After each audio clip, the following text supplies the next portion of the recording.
Hello friends. Bharat में अनेक प्रकार के जलप्रपात पाए जाते हैं, जो छोटे भी होते हैं, मध्यम आकार के भी हैं और कुछ बड़े आकार के भी हैं। तो दोस्तों, झारखंड में भी जलप्रपात पाए जाते हैं, लेकिन अगर हम लोग पूरे भारतवर्ष की बात करते हैं तो यहाँ पर भी विभिन्न प्रकार के जलप्रपात पाए जाते हैं, जो छोटे, बड़े और मध्यम आकार के होते हैं। और ये सारे के सारे जलप्रपात देखने में अति महत्वपूर्ण और अति मनोरम होते हैं, और ये पिकनिक स्पॉट के रूप में भी काफ़ी विख्यात हैं। तो दोस्तों, आज हम लोग यहाँ पर इसी चीज़ को देखेंगे और समझेंगे कि कौन कौन से जलप्रपात जो हैं वह बहुत ज़्यादा इम्पोर्टेंट है और जिनके बारे में विभिन्न एग्जामों में लगभग पूछा गया ही है। तो आज यहाँ पर भारत के प्रमुख जलप्रपातों के बारे में जानकारी प्राप्त करेंगे, जो विभिन्न एग्जामों में क्वेश्चन इन सब से बना हुआ है। तो सबसे पहले देखते हैं जोग जलप्रपात। इसे महात्मा गांधी जलप्रपात के नाम से भी जाना जाता है। तो दोस्तों, जोग जलप्रपात को महात्मा गांधी जलप्रपात के नाम से भी जाना जाता है और यह भारत का सबसे ऊंचा जलप्रपात है, लेकिन इसके बारे में क्वेश्चन बहुत ज़्यादा बना हुआ है। तो जोग जलप्रपात कर्नाटक राज्य में शरावती नदी पर स्थित है। तो यहाँ पर राज्य और नदी दोनों इम्पोर्टेंट है। जोग जलप्रपात या महात्मा गांधी जलप्रपात कर्नाटक राज्य के शरावती नदी पर स्थित है, जिसकी ऊंचाई 255 मीटर है। तो दोस्तों, इसका जो ऊंचाई है वह 255 मीटर है। तो यहाँ पर इस चीज़ को भी ध्यान रखनी है, इस सबसे क्वेश्चन बनता है, इसीलिए ये सारे इम्पोर्टेंट हैं। दूसरा है गोकक जलप्रपात, गोकक वाटरफॉल। यह है गोकक जलप्रपात कर्नाटक राज्य के बेलगांव जिले में स्थित है और यह गोकक नदी पर ही बना हुआ है। तो दोस्तों, गोकक जलप्रपात गोकक नदी के नाम पर ही रखा गया है, जो कर्नाटक के बेलगांव नामक स्थान पर है और इसकी ऊंचाई 54 मीटर है।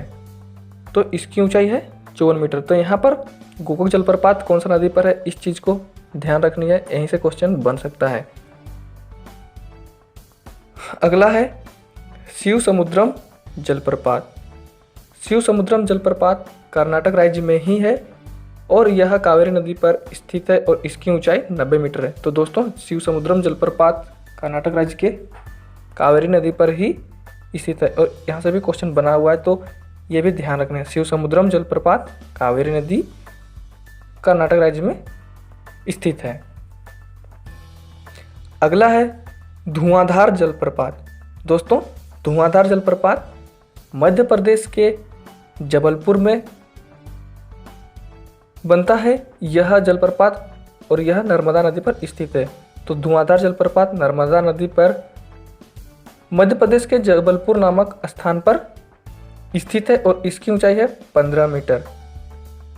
यहाँ से भी क्वेश्चन बहुत सारे एग्जामों में पूछा हुआ है कि धुआंधार जलप्रपात कौन सी नदी पर और कौन से राज्य में है, इस प्रकार से क्वेश्चन बना हुआ है, तो इसलिए यह भी इम्पोर्टेंट है।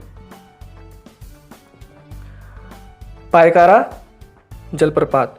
तो दोस्तों, पायकारा जलप्रपात यह तमिलनाडु के नीलगिरी पहाड़ी के पास में स्थित है। पायकारा जलप्रपात दोस्तों, यह इम्पोर्टेंट इसलिए है कि इसके समीप एक जल विद्युत के लिए बांध भी बनाया गया है, जो बहुत ज़्यादा इम्पोर्टेंट रखता है तमिलनाडु राज्य के लिए। तो पायकारा जलप्रपात तमिलनाडु राज्य के नीलगिरी पहाड़ी के समीप है और यह जल विद्युत के लिए यहाँ पर एक बांध भी बनाया गया है।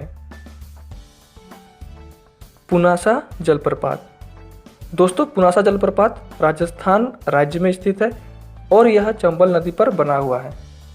तो दोस्तों, पुनासा जलप्रपात राजस्थान राज्य में चंबल नदी पर बना हुआ है। तो यहाँ पर चंबल नदी राजस्थान, इस चीज़ को ध्यान रखना है, अच्छे से याद रखना, यहीं से क्वेश्चन बन सकता है या क्वेश्चन पूछा गया है। अगला है जो इम्पोर्टेंट है दोस्तों, दूधसागर। दूधसागर जलप्रपात गोवा और कर्नाटक राज्य की सीमा पर स्थित है। दूधसागर जलप्रपात और यह मांडवी नदी पर बना हुआ है और इसकी ऊंचाई है 310 मीटर। दोस्तों, दूधसागर जलप्रपात गोवा और कर्नाटक दोनों राज्यों की सीमाओं के बीच बना हुआ है और यह मांडवी नदी पर स्थित है जिसकी ऊंचाई है 310 मीटर। दोस्तों दूध सागर जो है जगह वह कोंकण रेलवे के मंडगांव और बेलगाम रोड के बीच में यह दूध सागर नामक जगह पड़ता है और यहाँ से भी एक रेलवे लाइन गुजरती है जो कोंकण रेलवे की लाइन वहाँ से गुजरती हुई है। दोस्तों कोंकण रेलवे की जो है वह महाराष्ट्र के रोहा से लेकर के कर्नाटक के मैंगलोर के बीच में बना हुआ है यह कोंकण रेलवे, तो इसको भी ध्यान रखना है। यहाँ से भी क्वेश्चन बना हुआ क्वेश्चन पूछता है। और यह रेलवे लाइन जो है कोंकण रेलवे लाइन वह भारत के पश्चिमी घाट पर स्थित है। तो कोंकण रेलवे महाराष्ट्र के रोहा से लेकर के कर्नाटक के मंगलोर के बीच में बनाया गया है यह रेलवे लाइन। और इस रेलवे लाइन में भी मंडगांव और बेलगाम रोड के बीच में यह दूधसागर जलप्रपात स्थित है। और यह दूधसागर जलप्रपात जो है वह गोवा और कर्नाटक की सीमा के बीच मांडवी नदी पर बना हुआ जिसकी ऊंचाई है 310 मीटर। तो यहाँ से यह इंपॉर्टेंट हो जाती है। चित्रकूट या चित्रकोट यह जलप्रपात है। चित्रकूट या चित्रकोट जलप्रपात छत्तीसगढ़ राज्य के बस्तर जिले में स्थित है और यह इंद्रावती नदी पर बना हुआ है। तो दोस्तों इंद्रावती नदी छत्तीसगढ़ के बस्तर जिले पर यह चित्रकूट या चित्रकोट जलप्रपात बना हुआ है जिसकी ऊंचाई है 90 फुट। और दोस्तों यहाँ पर इसका खास बात यह है कि इसको भारत का न्यागरा फॉल भी कहते हैं। भारत का न्यागरा फॉल किसे कहते हैं, अगर ऐसे क्वेश्चन बनता है तो इसका उत्तर हो जाएगा चित्रकूट या चित्रकोट जलप्रपात जो छत्तीसगढ़ के बस्तर जिले में है इंद्रावती नदी पर। दोस्तों जब न्यागरा फॉल के बारे में बात आ ही गई है तो न्यागरा फॉल है यूएसए और कनाडा की सीमा पर है सेंट लॉरेंस नदी पर। दोस्तों न्यागरा वाटरफॉल जो है यूएसए और कनाडा की सीमा पर यह न्यागरा फॉल है जो सेंट लॉरेंस नदी पर बना हुआ है। यूएसए के न्यूयॉर्क और कनाडा के ओंटारियो प्रांत की सीमा पर यह न्यागरा फॉल बना हुआ है।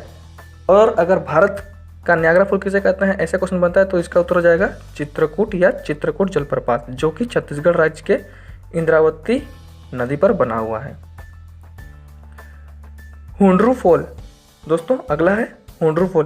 तो यह झारखंड में स्वर्णरेखा नदी पर स्थित है यह हुंड्रू फॉल जिसकी ऊंचाई है 90 मीटर या 320 फीट। और यहाँ से भी क्वेश्चन बहुत सारे एग्जामों में और झारखंड के एग्जामों में तो यहाँ से क्वेश्चन बनता ही बनता है। तो ये इम्पोर्टेंट है, पूरे भारत में भी इससे क्वेश्चन बनता ही है और झारखंड के एग्जामों में भी यहाँ से क्वेश्चन बना हुआ है। तो हुंड्रू फॉल है स्वर्णरेखा नदी पर 98 मीटर इसकी ऊंचाई है या 320 फीट है और यह स्वर्णरेखा नदी पर स्थित है।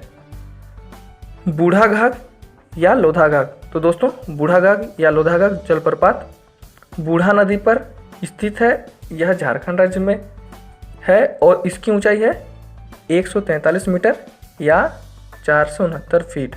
तो दोस्तों बूढ़ा नदी पर यह बूढ़ाघाघ या लोधाघाघ जलप्रपात है जिसकी ऊंचाई है 143 मीटर या 469 फीट। तो दोस्तों ये थे कुछ इम्पोर्टेंट महत्वपूर्ण भारत के जलप्रपात जहाँ से क्वेश्चन बना हुआ है, क्वेश्चन बनता है। तो इस कारण से ये सारे के सारे इंपॉर्टेंट है, इनको ध्यान से याद कर लेनी है ताकि इनसे अगर क्वेश्चन बनता है तो इसको आसानी से सॉल्व किया जा सके। अगर आप लोगों को वीडियो अच्छी लगी, जानकारी अच्छी लगी तो आप लोग लाइक कमेंट और शेयर जरूर से ज़रूर करें। थैंक यू दोस्तों।